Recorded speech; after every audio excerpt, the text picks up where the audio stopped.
Here we go. Hi, everybody. Thank you so much for jumping onto Instagram and watching this video. If that's what you're doing, I am joined today by I'm sitting here with Benjamin Fidler, author of Gone to Pieces, a beautiful novella that I can't wait to talk about. Benjamin, you're joining us from the shores of Lake Superior. Am I right? Yeah, actually, I just moved back down south, so I'm in a little bit of a transition. So I'm further south in Michigan, near Ann Arbor right now. Oh, okay. That's nice. That's a favorite town of ours. My husband's favorite city is Detroit, and we've been to Ann Arbor, so that's Yeah, cool. there's great stuff going down here with books and everything, so it's Oh, good. nice. Are you still teaching? So I just finished up my teaching appointment with my grad assistantship, so it just ended. Oh, nice. Okay. I'm going to share my own little blurb about the book, and then I'm going to ask if you wouldn't mind sharing the first 30 lines, reading the first 30 lines of the book, and then we'll get into our conversation. Gone to Pieces follows Curzio Malaparte, named by her father for the Italian author of Kaputt, a fictional autobiography. We can get into more about that later. Estranged from her father, Curzi is annoyed when the hospital calls to say that he is dying, and instead of dealing with him, she jumps on a plane to Sweden to see her brother, where they both decide to find out whether their father's oft-repeated story about horses, a frozen lake, and a forest fire is in fact true.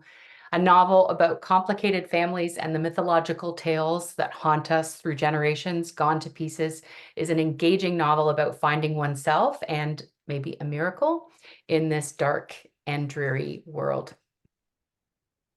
Lovely. Thank you so much. I'm excited for you to read the beginning of this because it really does pull us in. Yeah, sure. So I'll read you about the first 30 lines you said. So Yeah, yeah. thank you. My father's life was a single story. I hated that story. Every morning, my father took his coffee the same way. Every evening, it was the same pipe in the same chair, the same television station. He took to the news of far-off wars and riots in the streets the same way. There was a world he wanted, but he could not find it through the black and white newsreels that filtered down to him in the evenings. He ate our mother's meals with the same fork, the same knife. He drove his car to work the same route. He balled his fists in anger the same way. The cadence of his voice never varied, never once changed direction, as he would curse my mother, strike her, and walk away.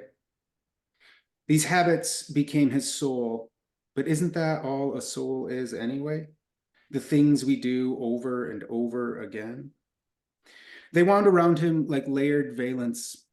They hummed with electricity, but did not move from their course. Everything wants to move. Everything wants to change course. But my father, too set in his ways or too frightened of what a different direction might hold, did not allow that change. He refused it. He became the ice horses of Lake Ladaga. He wanted something in his life to freeze in an instant and live out longer than he could ever hope. He was a creature seeking some self-same thing. He was a creature of habits. He wanted that same thing we all want, eternity. We all form habits. Some of us embrace them. Others think they can change, think they don't become. Some peasant plowing the same long furrow over and over again, turning earth into earth, but we all do. We all put that share point deep into the earth. That's amazing. Thank you so much. Yeah, absolutely. I just did something with the spotlight. I really hope that I haven't done something to the video, That's and that fair. everyone's just going to look at you and listen to me talking in the background. But there we go. That is technology. Yeah, Thank you so much for sharing that. yeah, Um, absolutely.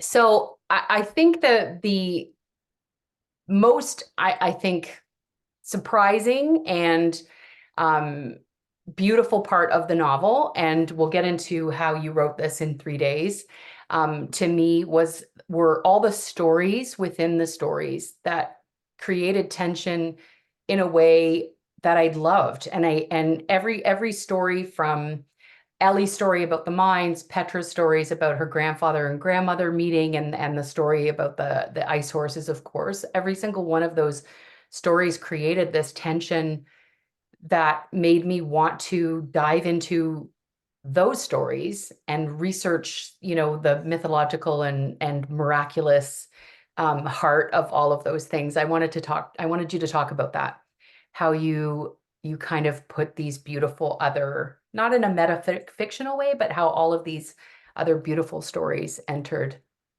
your story. Yeah, that's a good question. So I'm going to give probably some advice, or not advice, but I'm going to talk about the way that I wrote it, not thinking at all about the story. And that was because this did start out of a 3-day novel. And so like the panic therein is what comes next, right? Right. And so like it's really hard to sustain a story. It takes a lot of thought, a lot of effort.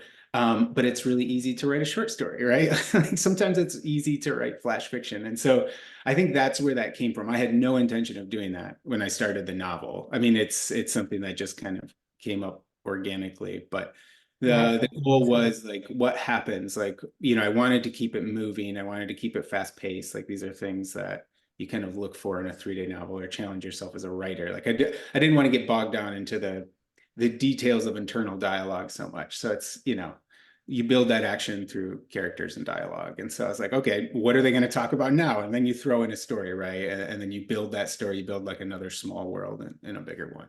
So that was just kind of a method I used to write the book. And that's just how it came out, these stories inside of stories. Yeah, that's amazing. I mean, especially the story about Petra, her grandfather walking by this farm, and how he met her grandmother. I just thought it was a beautiful story. I'm just gonna turn this light on because it's getting dark in here. Sorry. I feel like the sun just went down. Um, so we in the reading the book, there are moments where storytelling and the act of storytelling and the question of why we tell stories comes up at different points through the book. I was quite moved by some lines where the narrator Curzi says that words are used as entry points into a different world, and of course, as a storyteller, that makes sense. That we as writers want to explore different worlds and how characters behave inside of them. But I was quite moved by the human side of that. That her father created this story and lived inside of it so much that he couldn't live with the family, and him going and buying the horse and all of that stuff. I wanted to talk to you about that, how both the novel and these characters kind of live in this liminal space between truth and fiction. And even at the end of the novel, when you move into second person future, there's this question of what the story's doing, like what is this story? Is it real? As a reader, am I supposed to expect that it's real? Yeah. It was great. Yeah. Um, Yeah, the ending is pretty unexpected, and that was also after like 3 days of no sleep. And so, Right. what can you do to make it interesting for yourself to write it, right? Like that's also part of it. Is you're pretty bored when you're 25,000 words in. You're Yeah. just, well, okay, what has to happen next. But this whole genesis of the book, and the reason that I think you're talking about, like, kind of like, where does a story end? Where does a story begin? Where do we believe it? Um, I didn't learn about this contest until a couple days before it started. Wow. Yeah. Yeah, and I had a wonderful friend, Eli Sparkman. He's actually in Detroit, does a bunch of stuff in the literary scene in Detroit. So he's an amazing writer, and he told me about it. And I thought it would be really fun, but I had no idea what to write about, right? I Mhm. had to write a novel in 3 days or something. But I had recently heard a radio lab And I think they were talking, I forget what the whole Radio Lab, the NPR show was on, but it was about these ice horses. Like, can horses freeze when they get into super cold water? And I don't know. It was in passing, and I was like, that's an interesting story. Let me look into it. And then I found the book by Curzio Malaparte, Kaputt, which my Mhm. book is based on. And so I read it real quick in the like the day before the contest began. But he plays with this, right? Like, he claims that his book is a true accounting of World War II. He was an Italian journalist, and he embedded with the Nazis and the Italians, and went behind the lines and told these stories. But his stories are clearly fictional, right? Right. Like the story about the ice horses is not real. Like, it just Yeah. can't. And I just read that book, and every page I was like, wait, is this fiction or is this not fiction? Right? Like, what's he doing? And I think as a writer, like when we see that, like when there's an actual mechanism in the story that pulls you out of the story, like Hmm. as a writer, I stop and pause and I'm like, okay, so what is he doing that's making me come out of the story? Hmm. Right.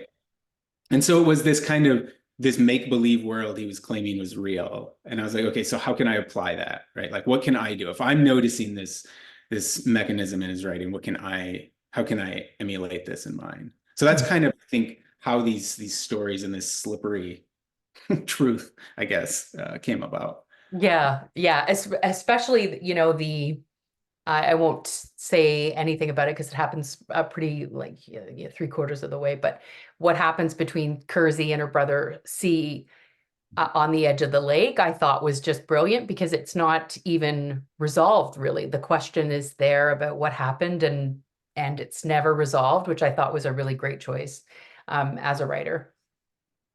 Okay, so I want to talk to you about the 3 days. I did it uh, Okay, a couple of Septembers ago and ended up being longlisted, which was to me was fantastic that's because great.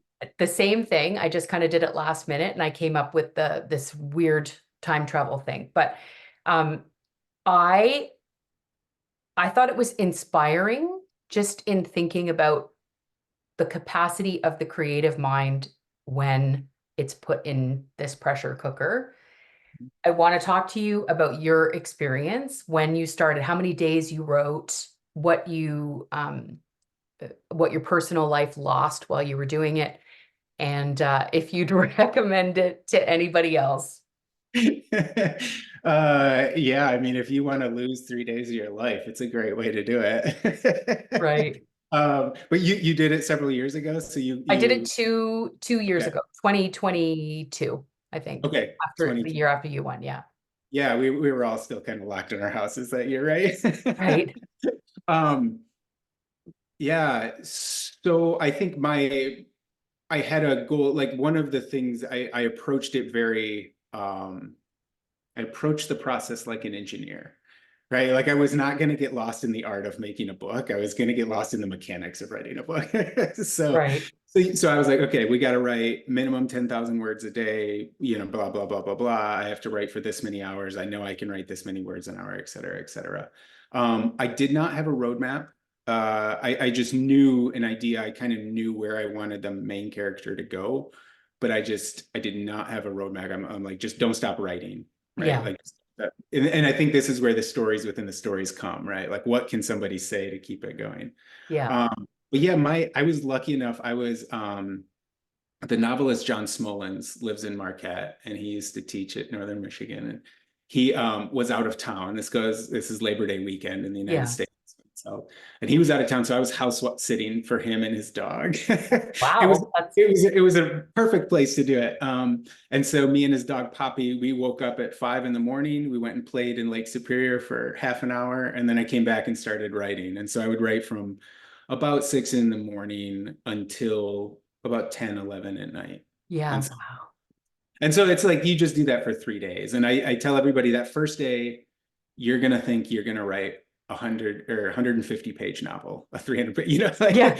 you're gonna turn out 15,000 words, and you're gonna be like, this is amazing, this is so easy. And that second day, you're gonna sit with 5,000 words and Yeah. just and that's what I tell people. I've done it twice. And that second day, both times, I was like, I know it's coming. I'm gonna get a writer's block.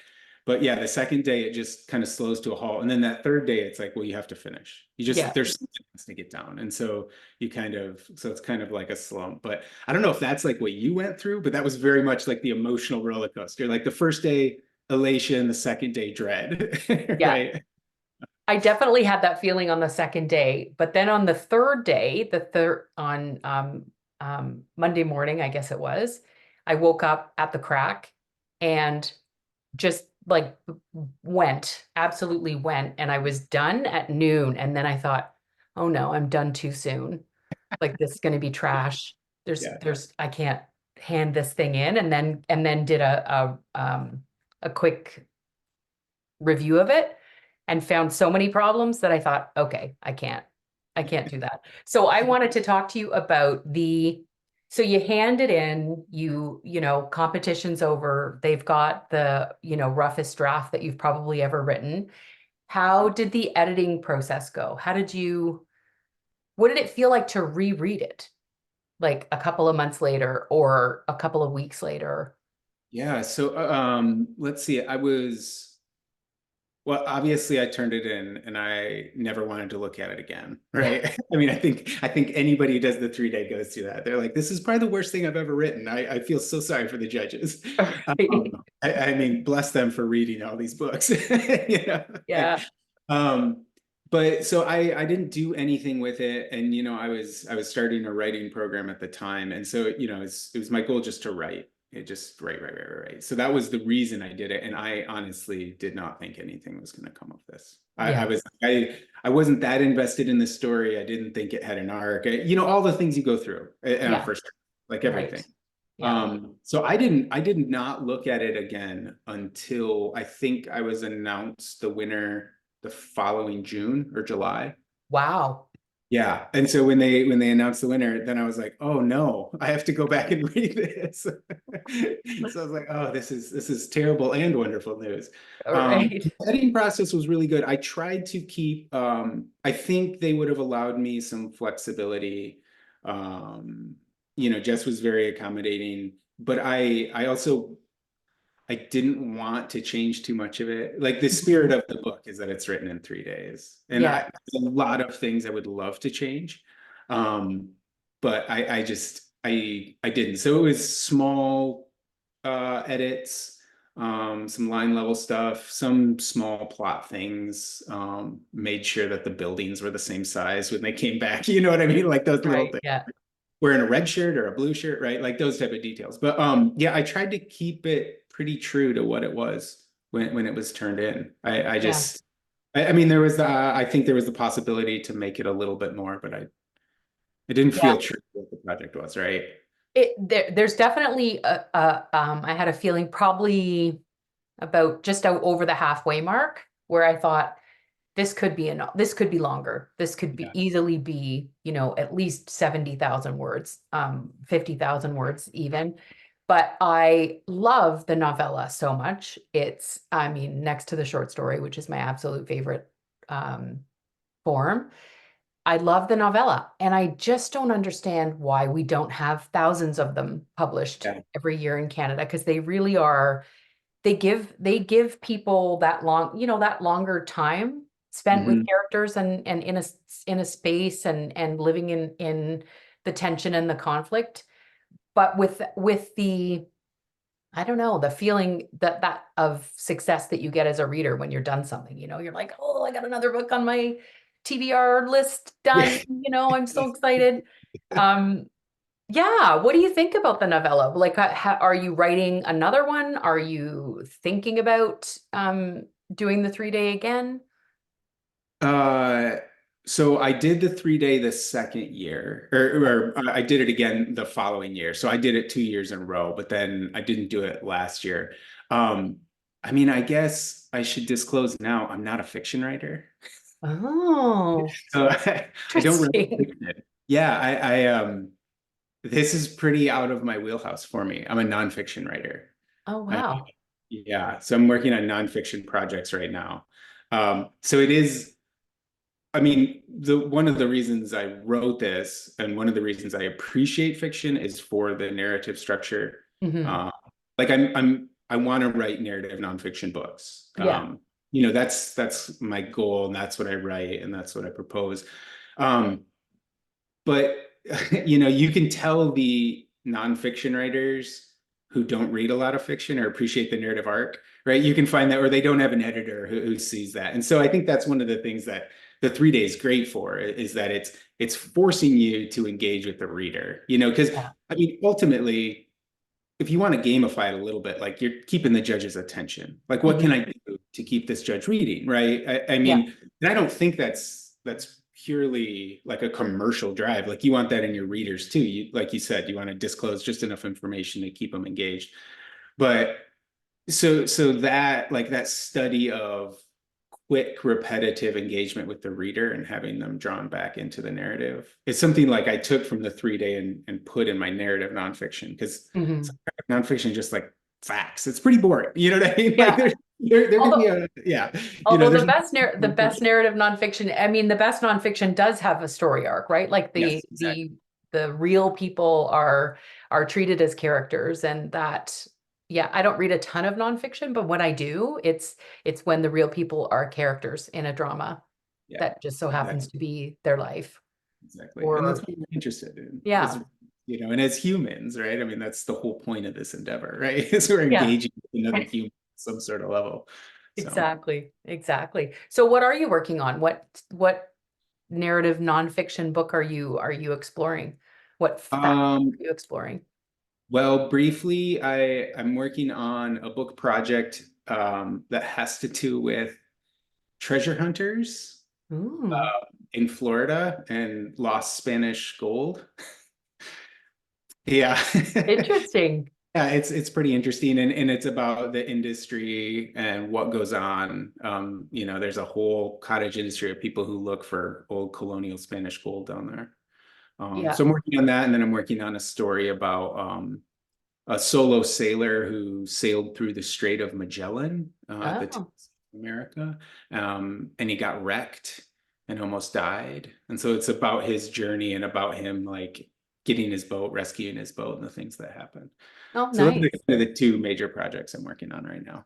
Yeah, that sounds like it requires, because some of the best parts of writing is research. Like Oh, when you get to like dive into subject matter, that even if it only relates tangentially to your story, you're like 4 days later, oh, look, I'm still, you know, walking around Cincinnati trying to figure out what it looked like in 1950 or whatever. yes. Yeah, that's That's fantastic. absolutely, like, that is, I made that transition when I was like, oh, I think I'm a nonfiction writer, because I would rather spend a week researching something and then, like, instead of just making it up and writing it. So I was like, oh, I think that's it. And then you start calling people, and I just love interviewing people, listening to their stories. And so I was like, once I figured that out, I was like, oh yeah, I need to write nonfiction. This is Yeah. this. Yeah, no, that's fantastic. So you're not teaching anymore.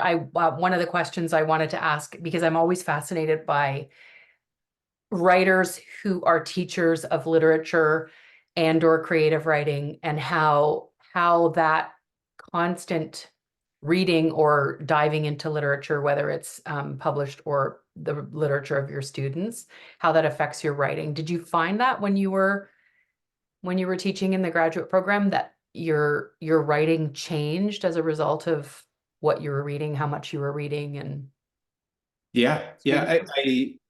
It's hard for it not to. The pressure cooker of teaching requires you to pretend to be an expert at times. I Right. guess it's a way to say it. But it's, I want to, how do I succinctly describe something to my students? Because I understand some of these things intuitively, but how am I going to describe this to a student? So it makes you a sharper thinker. I think when you start to apply those ideas to yourself. And I taught composition when I was there, and I would love to continue teaching. I mean, this is a whole nother issue, right? But like, just the parity of pay in higher ed versus Right. the private. It's just really hard to make a living in it. So it's unfortunate, because I love teaching. But Yeah. one of the things that, for me, I know there's a bunch of people don't quite agree, but, like, to me, there's nothing outside of syntax. There's nothing outside of grammar. Like this is all that a story is. You know, I understand the ideas, I understand that, but it is literally how the words are combined on the page, and the efficiency in which they're used, um, and not to say I did that in my novel, but but that's like the goal. And so thinking through syntax, thinking through grammar, you know, not necessarily prescriptive grammar, but descriptive grammar, how we use Mhm. language, how language engages us, is the thing that, like, how I taught my classes. You know, we weren't doing grammar drills, but we were looking at, like, why do we like this sentence? Right? Like, Yeah. what captures us about this sentence? And there's a fundamental answer in it that it just comes down to the syntax, the Mhm. word order, the tense, the aspect of the verb. All of these things are what draws us to that sentence, right? Right. Yeah. So I think, like, for me, I wanted to take that into the classroom, and then it got honed in the classroom because I had to describe it to students. Like, this is how it works. This is how we're breaking this sentence down. And I think that's really important for writers, because I also taught introductory creative writing, and you can see how these students I had just had brilliant ideas, right? Mhm. Like, just so creative. Um, and yet it would get lost sometimes in the syntax, right? It would get lost. And Right. when those sentences got tightened up, then it just, like, their story ideas popped, and it's just Yeah. brilliant, you know? And so I think, like, for me, that was kind of the tension. Of course, that's extremely boring to students. Right. Right. So, I mean, it's like, it's a very gentle push and pull, right? Like, I want them to explore, I want them to be creative and think of ideas, but I Mhm. also want them to, like, understand how important it is to appreciate the syntax, to appreciate the grammar and the structure of the Yeah. language. Yeah. So I don't know, Well, it's a and pretty that, good answer, but yeah, no, that's a great answer. I think it's that, in not the kind of storytelling versus grammar discussion, but in understanding the oral tradition, and Mhm. that storytelling is about engagement, right? Is about just having people sitting and listening to the story. This, even in the oral tradition, those stories are told in a lyrical, you know, prosaic manner, regardless of grammar, but the engagement is in how the language, like you said, flows, right? Mhm. How it engages the reader or the listener, regardless.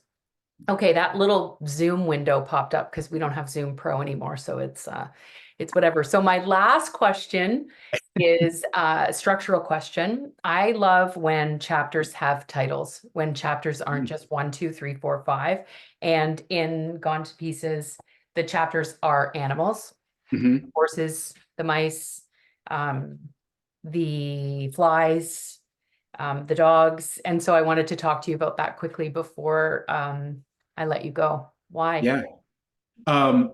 The short answer is it's straight from Curzio Malaparte's book, Oh, Kaputt. okay. Yeah, so he has a few more animals, but all of his chapters are titled with the animal. And so I read, you know, that's the short answer. The long answer is I used his titles, his animal titles, as a framing mechanism for me. You know, like, part of the writing the 3-day novels being in a pressure cooker. Yeah, yeah, And so that pressure cooker is, for me, imposing structure. And so I yeah, was like, okay, he does this in, for example, the reindeer. What can I do in the reindeer to kind of use that as a structure, as a scaffold to yeah. write, you know, and Brilliant. yeah. So that's how that came about. Yeah. Yeah, that's great. That would have been super helpful, I think, as a writer sitting down and having, if not like an actual arc or plotted outline in front of you, that you had a creative outline, someone Mhm. else's Yeah, creative exactly. inspiration. That's Yeah, great. it's very helpful. Thank you so much. I know you're not on social media. I know you don't have a website, but how can people follow you? Where are you going next if someone wants to read about gold divers, gold hunters, gold treasure hunters, I Florida? yeah, I don't know. That's a great question. It's out to some agents right now, so we'll see if it happens in the near future. Yeah. But yeah, I think Anvil Press is probably the best place to find any information about me. Yeah, no, and they are one of my most Perfect. favorite Canadian publishers, so that I'm glad that they got a hold of this. Benjamin, Ben. I know it said Ben on the NMU thing, so if I keep calling you Benjamin and you're like, yeah, no, that's not. It's Um, great. Either thank one. you so thank you so much for joining us. Thank you so much for giving us this book. And thanks for everyone sitting here watching right now. If you got to the end, we really appreciate it. Yeah. Thank you so much. I appreciate it. Thank you. Take care. Bye. Bye.